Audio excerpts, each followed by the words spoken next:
Pero bueno, estamos estudiando la palabra del Señor y no vamos a hacer el repaso de la semana pasada porque se nos fue todo el resumen.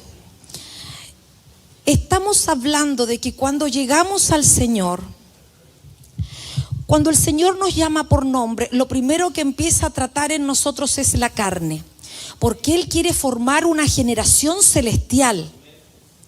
Personas que, aunque son personas humanas, vivan en una dimensión diferente.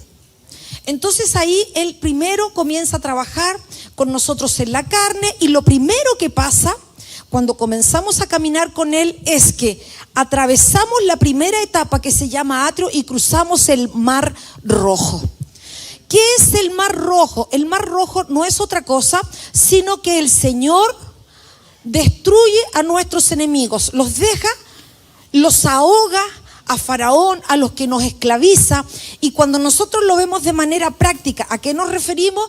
Nos referimos a esa forma que nosotros traemos cuando llegamos al Señor, donde tenemos alcohol, donde tenemos a lo mejor droga, algunos que han cometido ciertos delitos, distintas cosas que nosotros hemos hecho. Llegamos al Señor, pasamos ese mar y esas cosas de la carne quedan atrás. Pero luego tenemos que seguir avanzando. Cuando avanzamos en el lugar santo y nosotros hablábamos cómo iba dándose a luz esa generación hasta llegar al Enos, que era la persona débil, para luego atravesar al lugar santísimo, que no es otra cosa que ir creciendo en nuestra relación con el Señor. Porque el primer punto es la salvación. Y nosotros no podemos quedarnos todo el tiempo en la puerta de entrada, que es la salvación. El Señor tiene que ir cambiando nuestra alma, nuestra mente, nuestra mentalidad, porque tenemos que ir avanzando en Él. Y en esta parte es donde nosotros llegamos a esto que se llama cruzar el Jordán. ¿Y qué es cruzar el Jordán? Ya dijimos que la primera parte era tratar con la carne, con esas áreas de niñez. ¿Y cómo se hace? Usted cuando llega, ¿no es cierto?, pasa su bautismo, ingresa a su ADN, adquiriendo de Dios su naturaleza, y ahí hay una persona que está toda la semana con usted, y toda la semana le está hablando, y toda la semana está ayudándolo para trabajar en esa área de la carne. Pero luego cuando llegamos acá a cruzar el Jordán, estamos hablando de que tiene que llegar un punto de nuestro crecimiento. Por eso dijimos que la gente de ADN queda un poquito fuera de este crecimiento, porque ellos todavía están en otra etapa. Tiene que llegar un punto cuando vamos creciendo en el Señor donde dejemos de movernos por los demás.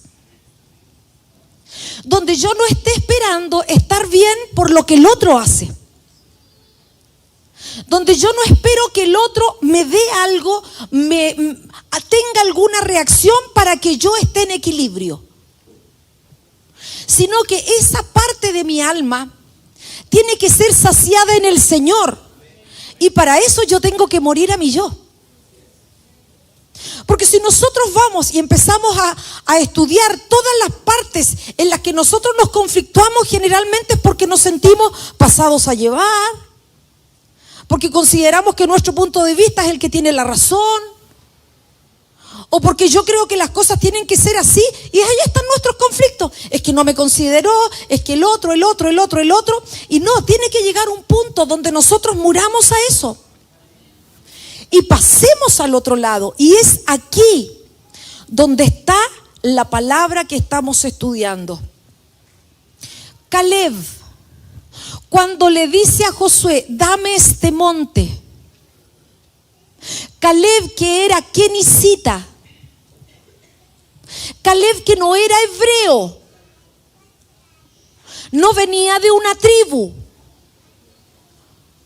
fue adoptado por la tribu de Judá y pasó a formar parte del pueblo de Dios al punto de que fue como uno de los príncipes que fue a reconocer la tierra. ¿Qué quiere decir esto? Quiere decir que no importa de dónde venimos, el Señor quiere adoptarnos como una nación santa, como un pueblo distinto. Y aquí no tiene nada que ver la edad cronológica. Porque a veces pensamos que el único tiempo importante es cuando la gente es un adulto joven. No, resulta que Caleb, cuando llega el momento de la conquista con Josué, dice, hace 45 años que pasó esto. O sea, yo ahora tengo 85 años. Y tengo el mismo vigor que cuando tenía 40. Inmediatamente esa forma de mentalidad de que una persona que tiene una edad avanzada está incapacitada para avanzar junto con el ejército es errónea. No va. Porque las personas que tienen una edad avanzada tienen una importancia tremendísima para las generaciones. Porque cuando Caleb dice, dame este monte, la escritura dice claramente que sus generaciones la habitaron. Y el Señor le dijo, todo aquel lugar donde tú pongas la planta de tu pie. ¿Y qué era lo que le estaba diciendo? Le estaba diciendo que el Señor iba a tensar el arco. Y tensar el arco no significa tirar una flecha. Tensar el arco es que el Señor retrocede el tiempo para que donde está el daño sea sanado. Haya sido un daño de niñez, haya sido un daño en el colegio, con tus familiares, en una iglesia, en tu trabajo. El Señor quiere retroceder ese tiempo para sanarlo. ¿Para qué? Para que entonces esa victoria tuya la disfruten tus generaciones. Señor. Es tremendamente importante. ¿Por qué? Porque aquí nosotros nos damos cuenta de que se produce la lucha de la mente. Sí, Señor. Ya hemos hablado de la lucha del corazón, pero ahora llegamos a la lucha de la mente. Entonces dame este monte. Este monte es Hebrón, pero antes se llamaba Kiriat Arba. Ahora la importancia de llegar a este monte. ¿Por qué Caleb pudo hacerlo?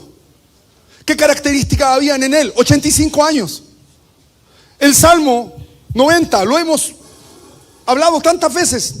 El Salmo 90:10, los días de nuestra edad son 70 años. Y si en los más robustos, ¿se acuerda? ¿Cuánto? 80. 80. Los días de nuestra era son 70. Pero está hablando de los niveles de padecimiento de una persona que le da una geburá. La palabra es geburá. Un gibor ha sido sujeto a padecimiento. Cecita, ¿tiene el pasaje? ¿Tienes el pasaje? Por favor. Me lo dijo antes de empezar, pastora. Y me hizo mucho sentido con lo que íbamos a hablar. La geburá es sumamente importante al momento de tomar dominio, de tomar gobierno en nuestra vida. Dice, y si hijos, también herederos. Nosotros, ¿cierto? Y si somos hijos, también herederos. Herederos de Dios y coherederos con Cristo. Si es que padecemos juntamente con Él. Si es que padecemos juntamente con Él. Para que juntamente con Él seamos glorificados. ¡Wow! Entonces, ¿cuándo somos herederos? Si es que. Si no, no hay herencia. Entonces esto es muy importante al momento de entender el crecimiento de un hombre celestial. Es sujeto a padecimiento. ¿Y sabes qué? El Señor estos días han sido de mucho cansancio. Estábamos ahí adorando. Empezamos a orar. Y escucho una palabra que me quebró el corazón. Me lo quebró. Escuché: levántate, Salterio. Despierta, Salterio. Y me quebré. Me quebró el corazón eso. Salterio significa secarse. ¿Qué significa salterio? ¿Es necesario? ¿Es necesario secarse? Séquese, marchítese. Pero la palabra de Dios permanece. El pey permanece. Caleb tuvo pey porque su edad era de 85. 70 años allí en tener la visión de Dios. Pero 80 años es llegar a una dependencia de la palabra de Dios en nuestra vida. Y para eso el Señor despierta salterio. Entremos en el tiempo de él. Séquese.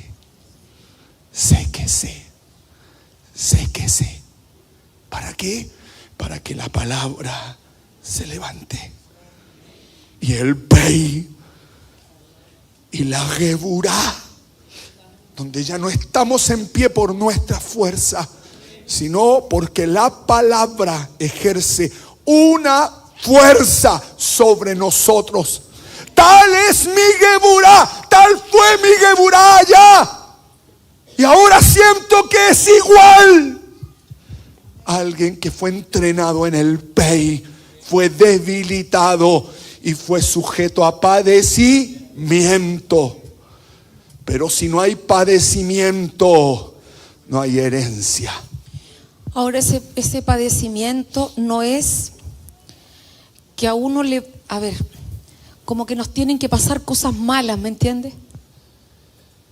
Porque a lo mejor usted puede pensar, pucha, me tiene que ir mal para que yo pueda estar en esta posición. No.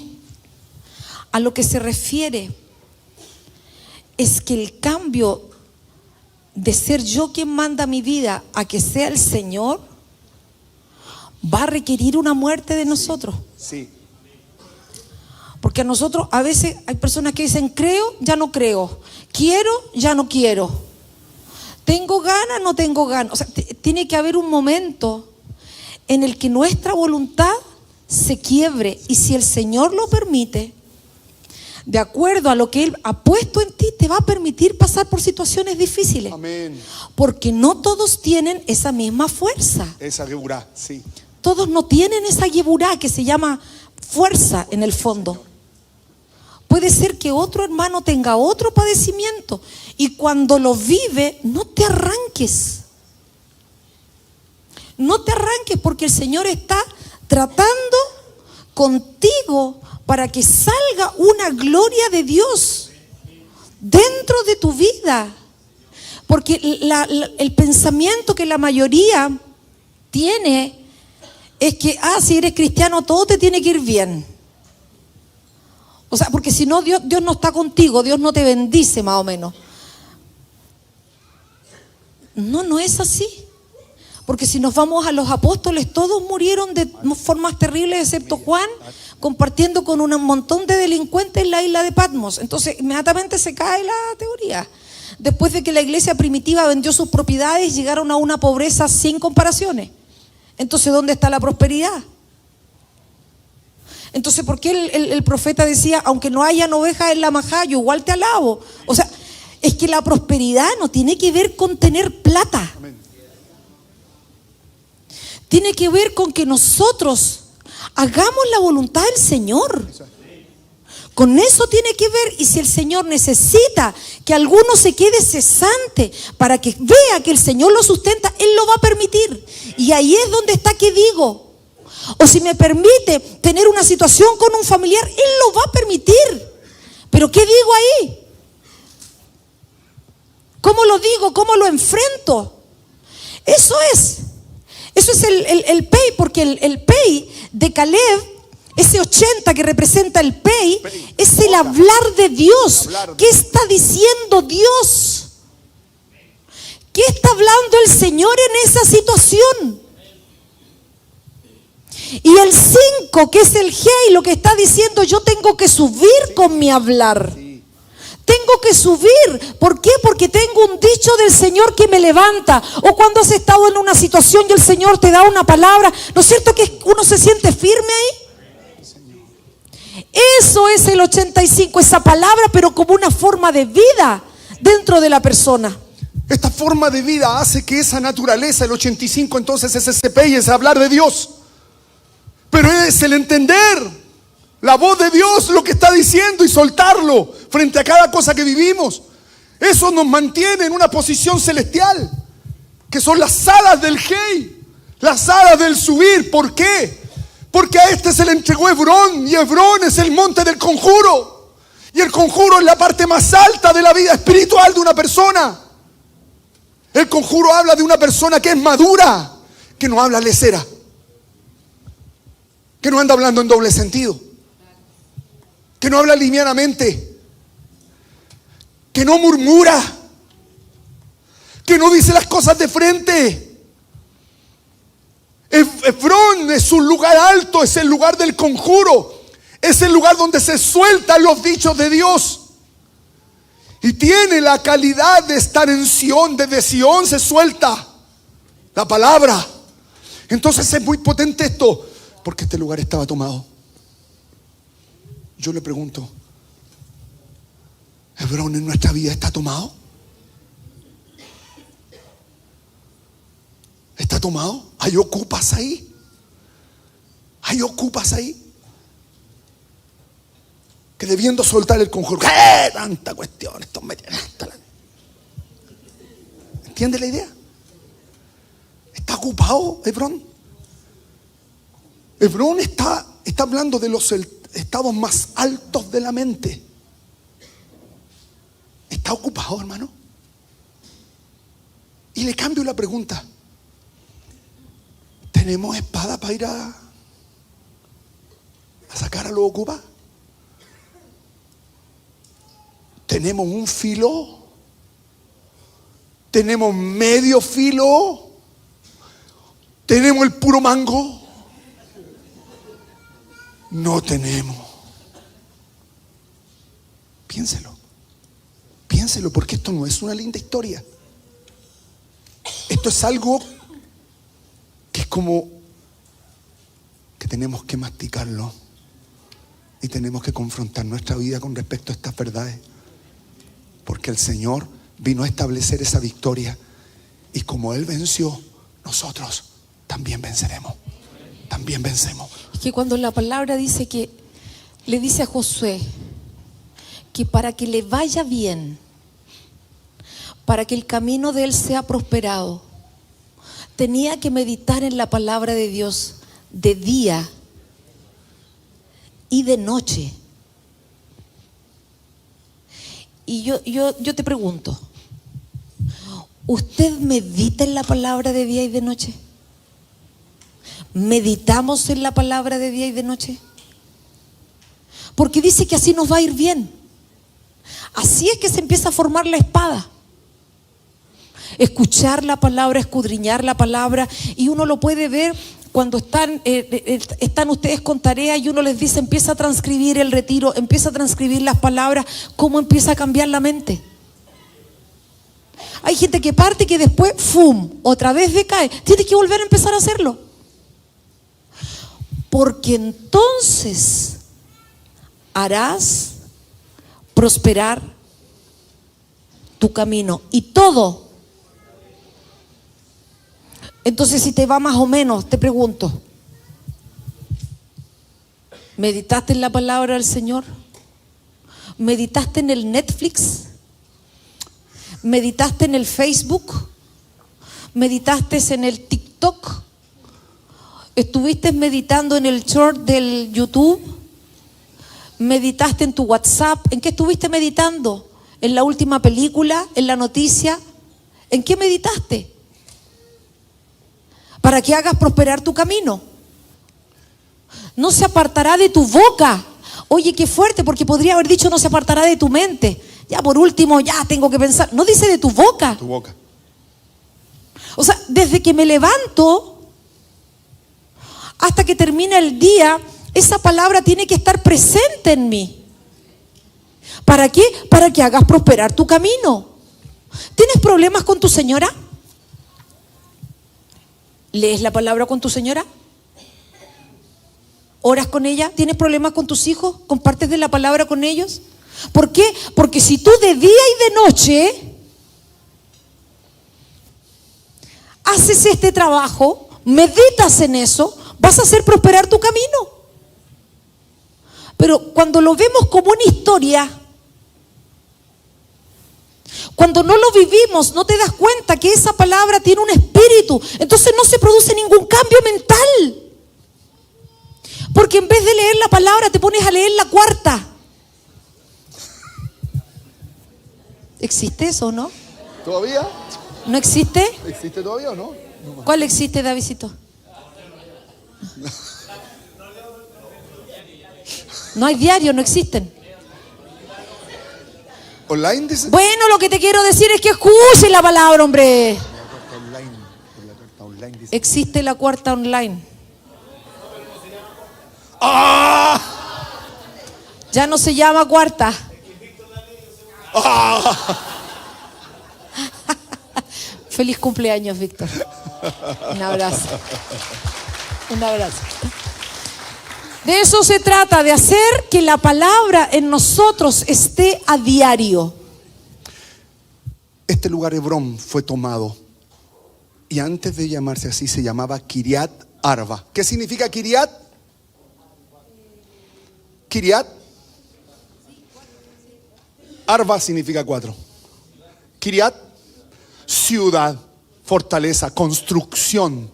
Y aquí hay algo, hermanos, que nosotros, me parece que esto lo dijimos la semana pasada. ¿Por qué se llama Kiriat? La palabra Kiriat es muy usada en el Antiguo Testamento en el sentido de que antes las cosas funcionaban como ciudad-estado. Entonces cada estado o cada ciudad tenía una cabeza. Y aquí está el punto. Las cabezas estaban relacionadas con Nefilim. Por eso la palabra Kiriat significa también que en las puertas de cada ciudad hay un vigilante. ¿Qué es un vigilante?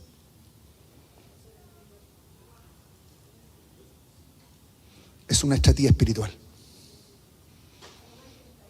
Sí, los vigilantes son ángeles caídos. Entonces cada ciudad tiene una impartición, ¿sí o no? Por supuesto. Entonces usted cuando andamos así como Pedro por su casa, vamos a cualquier parte, vamos a veranear a tal parte, vamos a veranear, perfecto, sin ni un entendimiento. Pero cuando tú ya tienes entendimiento de ciertas cosas, no puedes ir a cualquier parte. Es que se me ocurrió ir a Brasil, vámonos a Brasil, o vámonos a República Dominicana, o vámonos a tal. ¿Sabéis que hay unas promociones espectaculares? Cuidado, cuidado. Me estaba acordando de algunos matrimonios que se gestaron acá de los jóvenes y fueron a pasar su luna de miel. Y en plena luna de miel tuvieron visitaciones espirituales en la noche. ¿Por qué?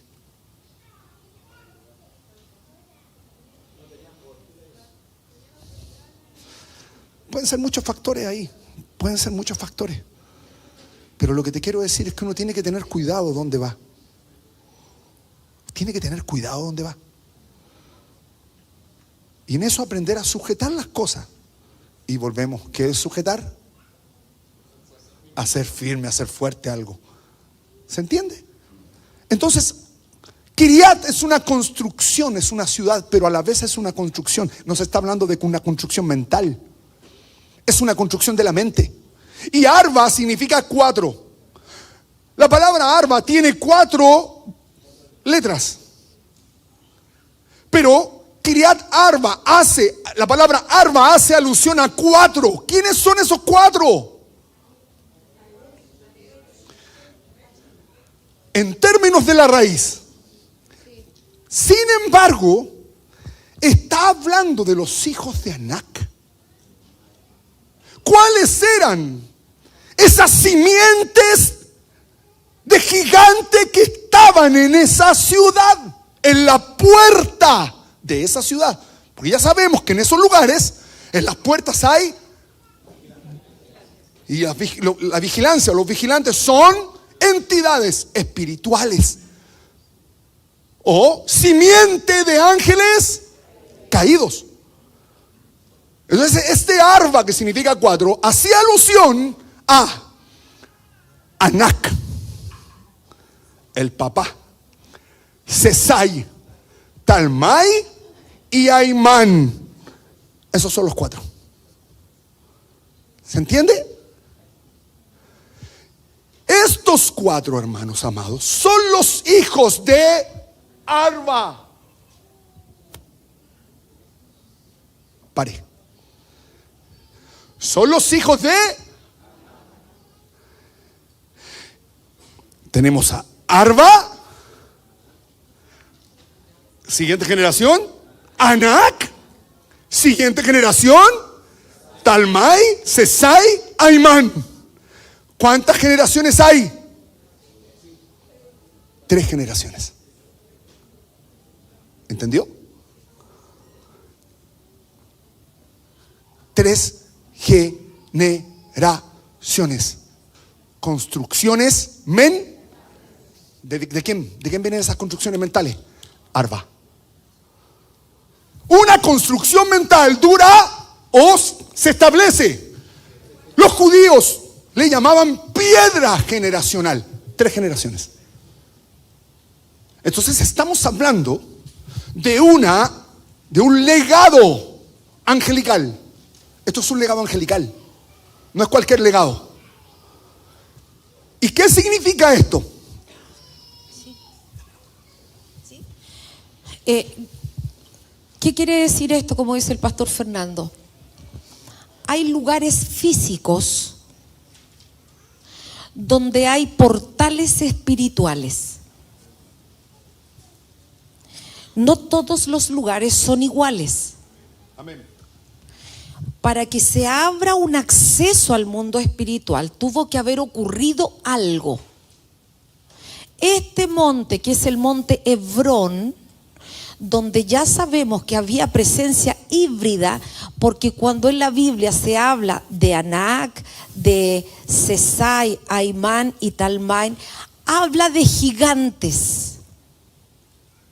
Entonces, ¿qué es lo que está diciendo? Caleb tiene que conquistar un monte donde hay una influencia espiritual fea.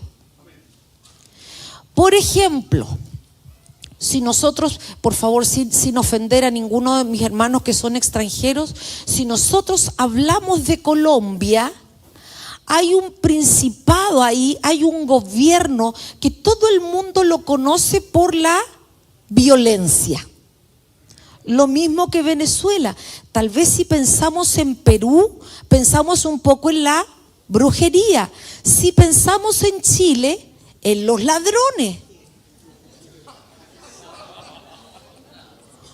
¿Se entiende? Son influencias. Entonces, acá cuando Fernando está hablando de este lugar donde están estos gigantes y estamos diciendo los montes hablan de la mente, entonces, ¿qué es lo que yo tengo que entender?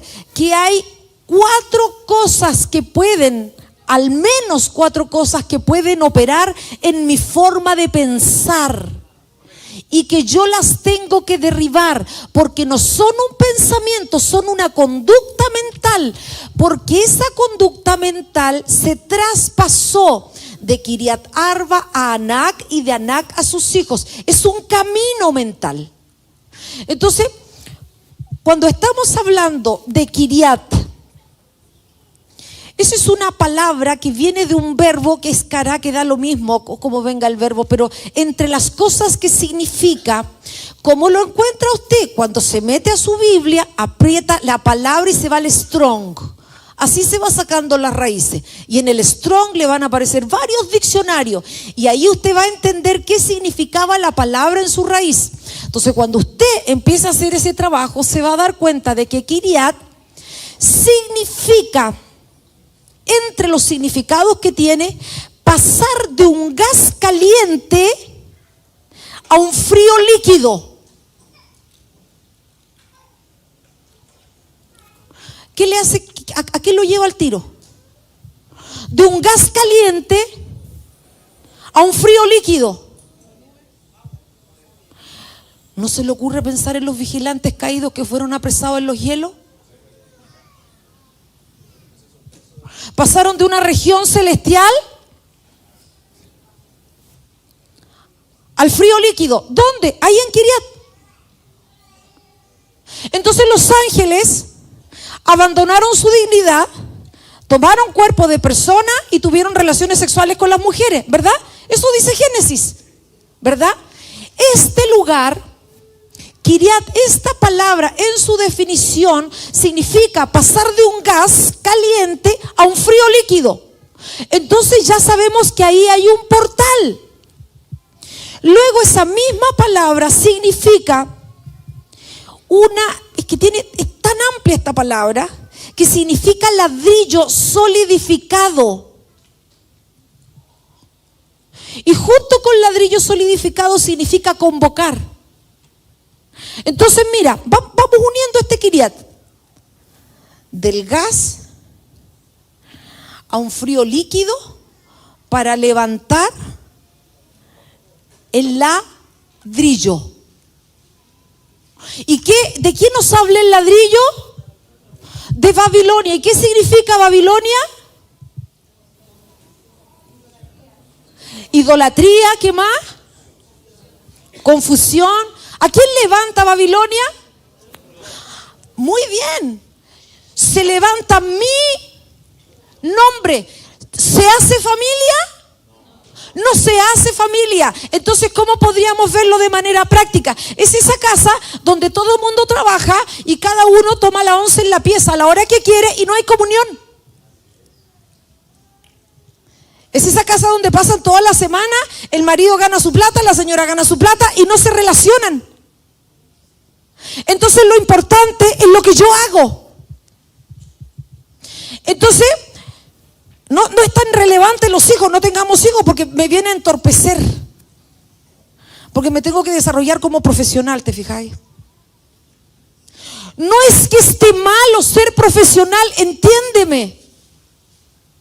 Es que ese es el ladrillo, levantar a una persona. Es como si nosotros nos levantásemos los pastores. Nosotros somos los pastores, ustedes son las ovejas, vamos ubicándonos. Te empiezas a levantar. Y es lo que se oraba en la adoración.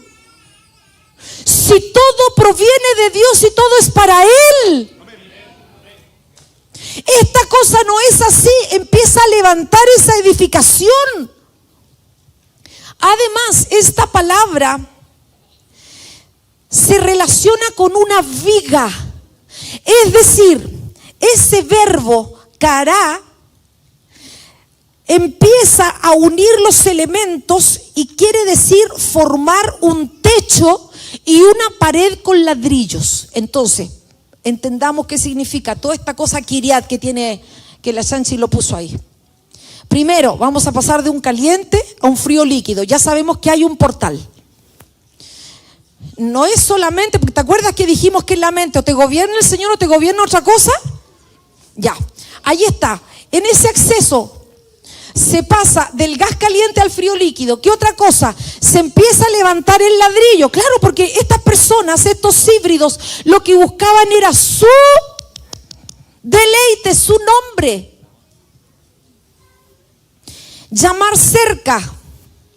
Son cosas que te convocan, que te atraen. Y por último, si nosotros tenemos esa influencia, nuestra mente tiene un techo. Y por eso que nosotros, y vamos a terminar con eso luego, por eso que nosotros la semana pasada le dijimos, anota las conductas feas que tienes que vienen de tu casa. Porque a veces nuestros papás que quieren, que no quieren, y yo soy igual. A veces mi papá que seguía al Señor y después se quedaba en la casa y yo hago lo mismo. O no se hablaban los problemas y yo tampoco hablo mis cosas. O no había casa, entonces no sé acercarme a la gente. Porque eso es lo que se empieza a traspasar. Esto usted analícelo en relación a lo que usted piensa. ¿Cómo piensa usted? ¿Cómo piensa? Y esto es tremendamente importante lo que decía el pastor Fer de la palabra, porque hay gente que la única forma de comunicarse es haciendo burla. ¿Tenemos sarcasmo? ¿Qué tenemos dentro? ¿Cómo hablamos? ¿Qué dicen en tu casa de ti? Mi mamá es agradable, mi mamá es gritona, mi mamá es amarga, mi papá es amargo, mi papá es gritón, mi papá es una persona cercana, o mi papá es la persona que se sienta en la tele todo el día y no habla. Entonces los hijos van a tener dificultad para comunicarse. Eso es Kiriat Arba, porque ya hablamos de un camino generacional y solamente en esa parte de Kiriat Arba entonces toca estos 4 puntos, estas 3 generaciones. Hay un traspaso. Arba habla de 4, pero habla de un traspaso. Y si entramos en cada una de las letras que conforma, como ya ustedes lo anticiparon, ¿cierto? Hay 4 letras que son fundamentales para entender Arba. La primera es Aleph, la segunda es Resh, la tercera es Bet y la cuarta es Ayin. El lenguaje simple corresponde a los principios y fundamentos que toman cabeza y una visión en la casa.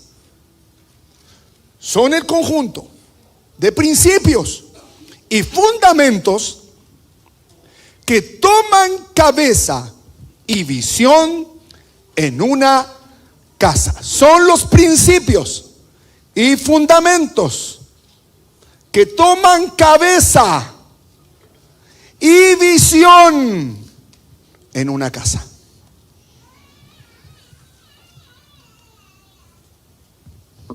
Arba, Anak, Sesai, Talmai, Aimán. 3 generaciones. Se hizo una piedra. Hubo un traspaso. Tal fue el traspaso que ya la tercera generación funciona sin hacer un esfuerzo. Y son fuerzas, y ahí está el punto, son fuerzas que superan la humanidad de la persona. Por eso decíamos que la importancia de Caleb. ¿Por qué? Porque Caleb a los 85 años, donde ya tenía un hablar de Dios, lo que hablamos está aquí y aquí. Pero su hablar era un hablar de Dios. ¿Estamos claros? Sí, sabes que estoy recordando algo que me gustaría que lo viéramos. Hay personas, porque Aleph es el principio de todo. Por eso es que el Señor es el Aleph. De Él viene todo. Aquí para el principio de este computador no fue hacer el computador, porque la materia prima existía. El Aleph es que el Señor es el principio, cuando no hay nada, Él es el principio. El Resh, que es tu mentalidad asentada, ¿no es cierto? El Bet habla de casa, cómo yo hago mi casa, y el Ayin es la visión. Y yo pensaba en esto, ¿cuántas personas dependen tanto de los ingresos económicos que no logran levantar la vista para ver de que el Señor de un pescado saca una moneda? Y aunque tengan dinero, viven con una mente pobre, pensando en que mañana pueden no tener, no logran ver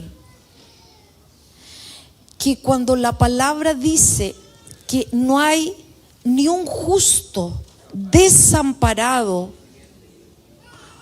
Es que es un verso de memoria. No es una realidad, porque cuando es una realidad, entonces tú le hablas al agua y le dices, produce seres vivientes, y te los produce.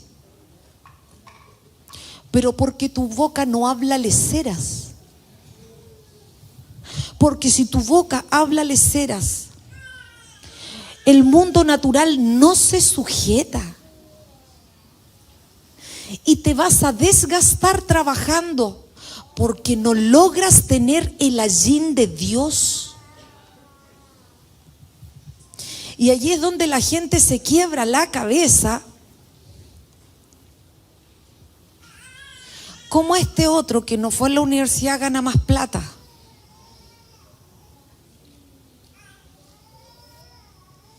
Y yo vuelvo a decir, yo no tengo nada con la educación, no, por favor, al contrario, siempre digo lo mismo, porque, y te voy a contar un ejemplo súper claro. Marlicita, ¿a dónde está? Allá está la Marlicita. Esto es real. La Marlicita venía el 18 de septiembre. Y la Marlicita, a principio de mes, me dice, Ani, tú sabes que las arcas de la iglesia, con todo lo que se ha hecho, están en cero. Entonces me dice, tú sabes que en 18 nosotros damos una ofrenda pequeña, o sea, no quiero decir, pero como un 1,40, un 1,40, ¿cierto? Más o menos. Es un aguinaldo para los que trabajamos en el edificio, más o menos, una cosa así. Entonces me dice, Ani, nosotros pagamos las cosas y la cuestión se queda en cero y hay que juntar los 7,5 millones para el arriendo. ¿Y tú sabes que nosotros pagamos más de 1 millón de pesos en luz? Ahora te lo cuento. Pagamos más de 1 millón de pesos en luz, pagamos no sé cuántos miles en agua. O sea, el mantenimiento que el Señor tiene con nosotros es un mantenimiento grande. Por eso que todavía te tenemos sin aire, porque echar a andar los aires es mucha plata. Pero como no es algo fundamental para el reino, para que evangelicemos, estamos sin aire, si no nos pasa nada. ¿O si te pasa algo? Sudamos, yo me resfrío cuando me ponen ese ventilador, pero más que eso no pasa nada. Entonces, como ella me dice, Ani, no queda plata, entonces yo llego y digo, ya, no hay plata, mándale un correo a los que trabajan acá para que sepan que no hay plata, no hay aguinaldo. Y la Marley me pregunta el otro día, Anita, no hay plata, no hay aguinaldo. Avísele a toda la gente para que toda la gente sepa que no va a poder comprarse su carnecita. Bueno, que vamos a la carnicería de carne de caballo de la reja. Que estamos todos los caballos del reino. Ya, ¿qué fue lo que pasó? Pasa esa semana y llega un día la Marlicita, la misma semana del 18, ¿cierto? Llega la Marlicita, se postra en el escritorio, pone sus manitos arriba y dice, yo los quiero mucho. ¿Qué pasó? Dije yo, qué raro. Yo los quiero mucho, pero ustedes saben que las palabras tienen poder. ¿Sí? Yo les dije, yo creo, dijo que tiene que arrepentirse. Tiene que arrepentirse. ¿De qué?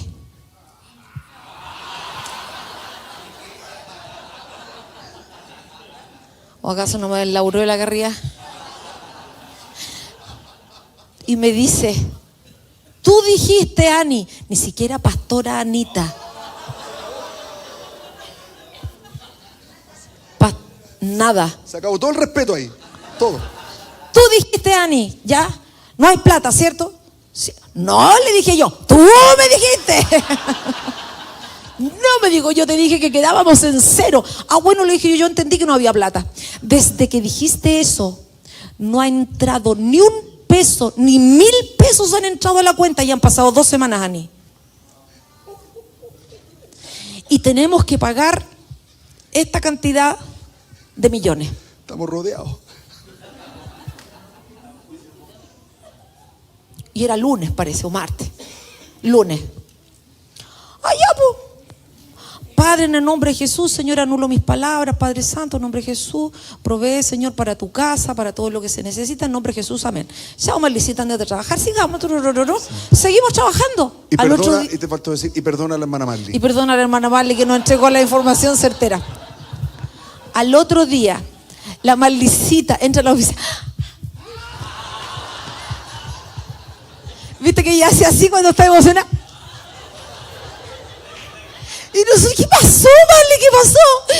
Ay, decía que oramos ayer y cayeron todos los millones en la noche. Y al otro día se pagó todo. Y tuvimos el aguinaldo.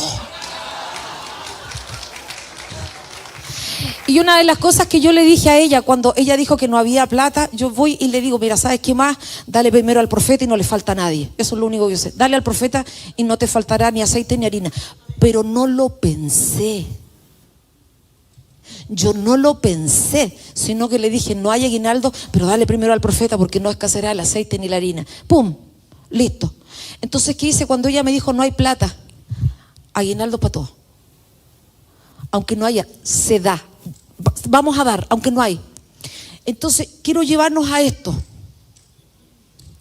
¿Cuántas personas hay que cada decisión que toman, la toman pensando en el efectivo que tienen? ¿Y cuántas personas, vámonos al otro lado, tienen un efectivo y lo administran terriblemente mal y tienen una vida que no les corresponde? Gastan lo que no tienen, sin entender que somos mayordomos de lo que Dios nos da. Pero nunca van a ver la mano de Dios si no tienen el dabar. Por eso es que las líneas de sanidad, las líneas de ministración son fundamentales en cada persona, porque tienen que conocer qué es lo que está pasando, por qué la casa no va avanzando, porque te aseguro que hay gente a la que el Señor no bendice, porque si los bendice se pierden. Y es mejor mantenerlos ahí nomás.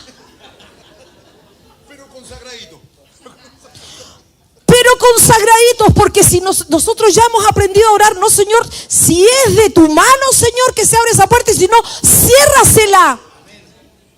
Porque es mejor que entren tuertos. Esas son esas formas mentales. ¿No te pasa que de repente tú tienes esa mentalidad? Yo te hablaba la semana pasada y te decía, sí, qué importante que aprendan a nadar ahora chiquitito, porque pensaba en la piscina de Iván y pensaba, se van a caer, se van a ahogar. Si no estaba pensando en que es lindo que los bebés aprendan a nadar, no. Entonces te digo, en tu mentalidad, ¿qué parte en ti se mueve por el temor? ¿Qué decisiones tomas por temor? ¿Qué decisiones tomas? ¿En base a qué? ¿En base a qué te mueves? ¿En base a qué avanzas? ¿Cómo lo haces? ¿En realidad tu mente es clara o tu mente divaga? Hoy día quieres y mañana no quieres. No se forma familia así. La familia se forma con una mirada. El hombre se crucifica y la mujer se sujeta. Pero si el hombre no se crucifica, la mujer va a hacer lo que quiere. Si el hombre no tiene a Cristo, la mujer va a hacer lo que quiere. Porque tú no tomas cabeza. ¿Qué me vienen a decir de Jezabel? Si Jezabel existía porque había una Acab. En el fondo no hay ningún hombre manipulado si él no se deja manipular. Son mentalidades. ¿Cómo lo haces? Te lo pregunto, ¿cómo lo hacemos cuando ofrendamos? ¿Cómo lo hacemos? ¿Qué estás pensando? ¿Qué estás viendo? No te quiero sacar plata. Porque si no te diría, ¿me has escuchado alguna vez decirte, vamos a sembrar para cosechar? ¿Me has escuchado alguna vez decirte eso? O decirte, tenemos que juntar para el arriendo. ¿Te lo he dicho alguna vez? El Señor nos sustenta, pero en tu vida, ¿quién te sustenta en tu mente? Hay gente que está enferma por lo que habla y por lo que piensa de sí mismo. Hay gente que no avanza más por lo que piensa de sí mismo, porque solitos se encargan de aislarse. Kiryat Arba, Aleph, es el principio de todo. En todo se sienten víctimas, en todo está su capacidad, en todo. ¿De qué nace lo que hacemos? ¿De dónde proviene lo que hacemos? ¿En qué tomamos cabeza? ¿Qué me gobierna? ¿Y mi casa? ¿Yo tengo casa? ¿O solamente tengo un lugar donde vivimos juntos? ¿Tengo casa? ¿Mis hijos están bien? ¿O mi casa, la entretención es que todo mundo se pone a mirar la tele porque no saben qué hablar entre ellos? ¿O el único panorama que existe es salir a comer porque no se te ocurre un panorama sin plata?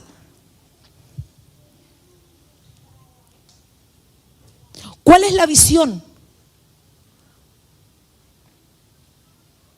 Porque la visión que nosotros debiésemos tener es que no hay mayor gloria que dar la vida por Cristo. Esa debería ser la visión. Ese lugar va a abrir una realidad espiritual. Ese lugar, Arba, va a abrir una realidad espiritual en nuestra vida, en nuestra mente. Acuérdese que nuestra mente se va a conectar con la mente de Cristo o con otra mente, o con la mente de Babilonia. Y ahí está el punto hoy día en relación a las cuerdas. ¿Por qué? Porque la conexión que nosotros tenemos con el mundo espiritual son las cuerdas. ¿Entendió? ¿Se entendió? Y de una u otra manera los instrumentos musicales hablan de esto también. Pero no vamos a entrar en eso. Lo que te quiero decir es que te vas a conectarte. Va a haber un dalet, va a haber una ventana, se va a abrir una ventana y te va a conectar con una realidad espiritual. Y le acaba de decir la pastora, Babilonia. Arba tiene un impacto tan grande que en ese lugar, que era un monte, había una cueva. ¿Cómo se llamaba? ¿Y qué significa? Doblar, duplicar. Eso está hablando de los lugares de nuestra mente que duplican conductas o patrones en las generaciones. Eso es más pela. Por eso la escritura, y lo enseñamos la semana pasada, dice que Abraham la compró, la redimió esa cueva. Redimió esa cueva. ¿Con cuántos ciclos de plata? ¿Por qué? ¿Por qué?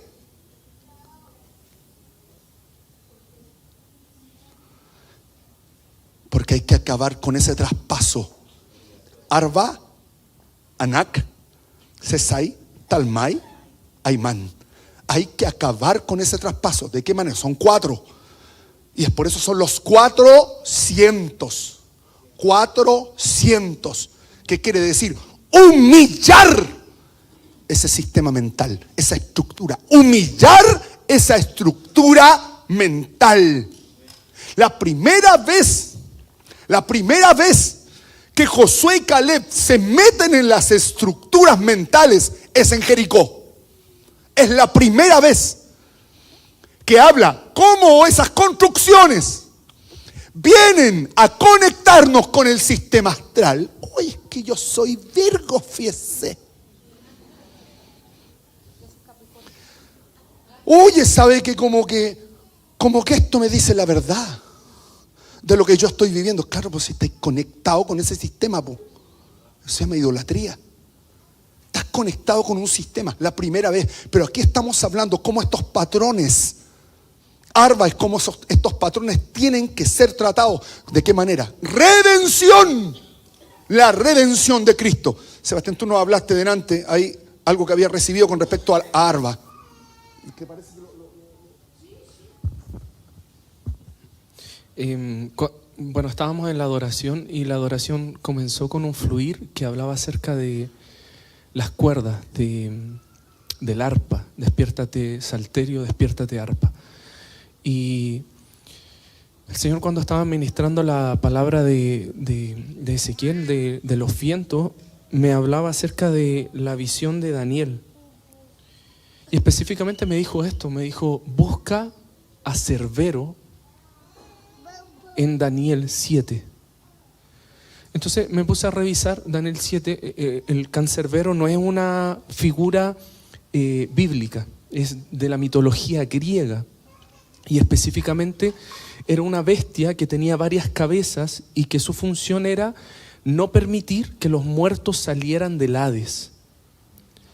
Ese es el espíritu griego que no ve que no permite la resurrección. Son estructuras mentales. Entonces el Señor me dice: búscalo en Daniel 7. Entonces me metí en Daniel 7 y estaban ministrando acerca de los vientos. Y este pasaje comienza así. Dice lo siguiente: Daniel dijo: miraba yo en mi visión de noche, y he aquí que los 4 vientos del cielo combatían en el gran mar. Estaban hablando de que los 4 vientos vinieran sobre los huesos, pero estos 4 vientos también se levantan para ejecutar una gran lucha, una gran batalla en el mar. Y 4 bestias grandes, diferentes la una de la otra, subían del mar. Y estas 4 bestias utiliza el arpa. Y el arpa de estas bestias subían del mar. Es decir, y yo al tiro conectaba y le decía al Señor y a los pastores de que estas manifestaciones híbridas, Daniel las había visto en visión. Porque si tú revisas la visión de Daniel, todas las bestias son aladas. Las bestias que él ve son formas híbridas que tienen alas. Y aparece esta figura similar a la que la mitología griega utiliza como el cancerbero, que es una de las bestias, que es el leopardo, que tiene alas, es un ser alado y que tiene varias cabezas. Entonces, al leer estas bestias, vamos a ir viendo, y me llamaba mucho la atención lo de Babilonia, porque específicamente están relacionando a Arba con Babel, con gobiernos espirituales. ¿Cuál es el punto? Es que lo que iniciamos adorando fue específicamente hablando del arpa, y es un tiempo espiritual donde el anciano de días se levanta, porque era los ancianos los que portaban el arpa. Y esto es lo que dice Daniel respecto de ese tiempo espiritual. Hebrón es el paso previo a la conquista de Sión. Es decir, es un proceso de ascenso hasta tomar el gobierno absoluto de toda esta manifestación híbrida que lo iba a hacer el Hijo del Hombre. Y esto es lo que manifiesta Daniel. Dice: estuve mirando hasta que fueron puestos tronos. Había hablado ya de estas 4 bestias, y se sentó un anciano de días cuyo vestido era blanco como la nieve y el pelo de su cabeza como lana limpia. Su trono llamas de fuego y las ruedas del mismo fuego ardiente. Un río de fuego procedía y salía delante de él. Millares de millares le servían y millones de millones asistían delante de él. El juez se sentó y los libros fueron abiertos. Y el Señor me decía que nos estábamos adentrando en ese tiempo donde el juez, el anciano, los que portan el arpa, se sienta, el libro es abierto para empezar a juzgar cada uno de estos gobiernos espirituales que son formas híbridas, para que se suelten los vientos, se ejecute la batalla. Y esta batalla tiene que ver con la manifestación del Hijo, porque después de esto decía lo siguiente: miraba yo en la visión de la noche, y he aquí con las nubes del cielo venía uno como un hijo de hombre, que vino hasta el anciano de días, y le hicieron acercarse delante de él. Y le fue dado dominio, gloria y reino, para que todos los pueblos, naciones y lenguas le sirvieran. Su dominio es dominio eterno, que nunca pasará, y su reino uno que nunca será destruido. Entonces esta figura de Arba aparece también en estos gobiernos espirituales, Roma, los persas, Grecia, Babilonia, que el Señor va a derribar en este tiempo, en esa manifestación que se declaraba acerca del anciano de días y del Hijo del Hombre que se está manifestando en este tiempo. Además de que en Babilonia se colgaron las arpas, no tocaban. Por eso que está ese salmo que dice: cuando Jehová hiciere volver la cautividad de Sión, ahí seremos como los que sueñan. Porque las colgaban junto a los sauces, a las orillas del río. Tremenda palabra. Entonces, como para ir terminando esta parte nomás, Arba significa, y aquí están las cuerdas, es una palabra rara, pero bueno, con respeto. Además de significar cuatro, significa condón. Y se refiere a acostarse en un sentido sexual. Esta palabra arba también en el hebreo significa tirar, cortar, derribar. Y en Levítico se le conecta con marca, huella, tatuaje. Arba significa una atadura ritual, donde se produce una deformación craneal intencional, produciendo cráneos alargados. Entonces, mira el arba que está hablando de tirar, cortar, derribar. Y qué fuerte es como lo presenta esta palabra arba en Levítico, que significa marcarse, hacerse un tatuaje, establecer una huella con una deformación craneal intencional. A nadie lo tatúan obligado, produciendo una atadura ritual. Entonces, todavía estamos en el verso 13 de Josué capítulo 15, pero es muy importante que empecemos a ver en el Señor las cosas que tenemos en nuestra mentalidad que están deteniendo la obra del Espíritu.